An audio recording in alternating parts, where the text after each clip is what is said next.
So, what kind of research do you prefer? Do you prefer applied research or theoretical research? Do you prefer number crunching or just making the theory, as you were saying? Well, because when I started using computers, I started with the ZX Spectrum. I use now a word processor since these times because I had it in Avax. Still, I use it today. It's called LaTeX. It's for. So it was not very easy to when in my 20s when I start learning economics, the computer facilities were not as good as today. So I like to do both things. I like to work in empirical papers. I'm working on empirical papers. I'm in history papers. Mm-hmm. But in the end of the day, the things I like are more related with mathematics, particularly with dynamical systems. Is where I really feel comfortable. One area which is becoming very fashionable is the things related with distribution of income. Mm-hmm. Distributions of income, to be able to say some kind of abstract things or to have some qualitative results, you need to have some knowledge on some areas in mathematics that are used mm-hmm. by physics, like partial differential equations, things like this, yeah. which are not in the toolkit of economists. Mm-hmm. And sometimes some misunderstandings or some ideas which we kind of think we understand, but we don't, have to do with some lack in background in some technical skills. My point is that the complexity of some subjects that we are dealing with don't match the technical skills mm-hmm. for which we are equipped. In particular, they are not.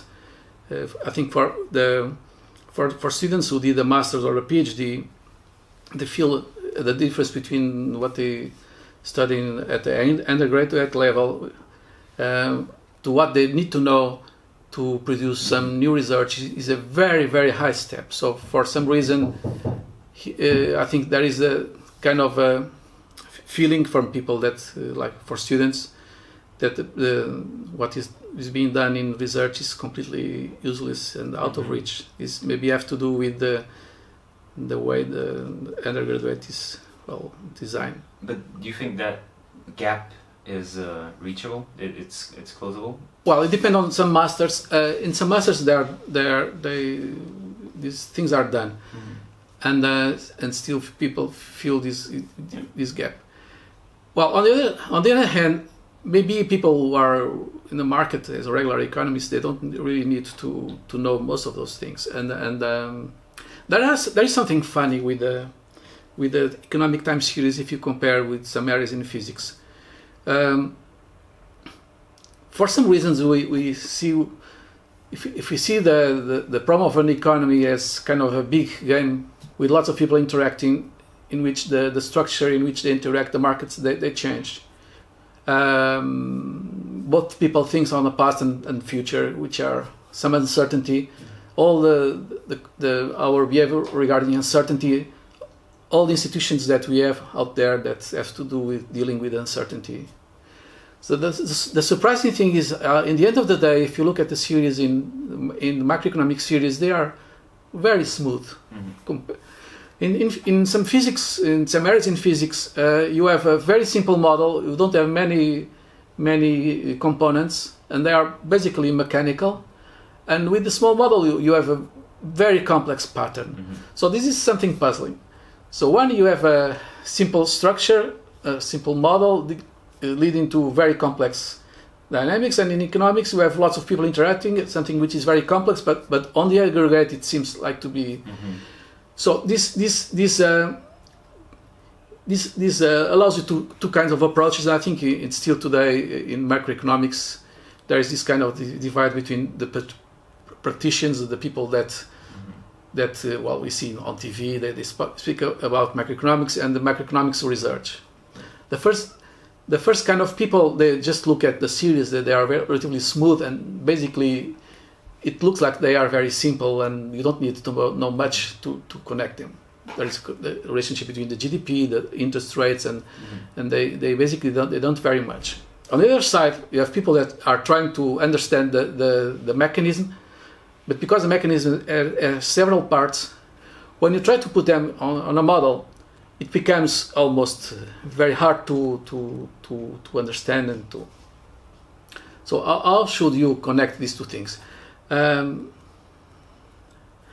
not sure. I think that maybe you just by knowing what in the simple model or in the simple idea of what drives those variables, you may understand the aggregate. So this is enough. So you don't need lots of complexity for teaching economics. Mm-hmm. But on the other hand, you have been producing theory in the last two centuries, and it tends just to pile up. And there is then the sociology of research. The simple models have already been done ages ago. So you need to do more complex things. Otherwise, there is no production of new theories. Yeah. There is something that there is some advances now. It's because you have lots of data. People, you can understand better the mechanisms, and so I think there has been lots of progress on the connection between, some models and the possibility of empirically fit the models and to have some to identify the parameters that identify what are the mechanisms. However, if you want to deal with the distribution, you really have we have to deal with some more kind of complex structures. Mm-hmm. So I think maybe things are as they should be. You have for undergraduates something that connects in a sensible way the most important variables. But if you really have to want to do research, you have a very steep hill to climb, and in some world top PhD programs, most of the students come from physics and mathematics, not for economics, and you cannot just say that you should not do that. I heard an economist, saying that we need something for economics like NASA for cosmography. So because we have so many data, our models are becoming so complicated that in order to just to make sense of all of these, you need something, like an institution. What people do in research is just they work with small models mm-hmm. to address small things, and this is why maybe people that do research, they tend to be. They tend to say less and less on what people call reality, and when people do this, basically they do this travel from being researcher to policy advisors. They tend to, in some sense,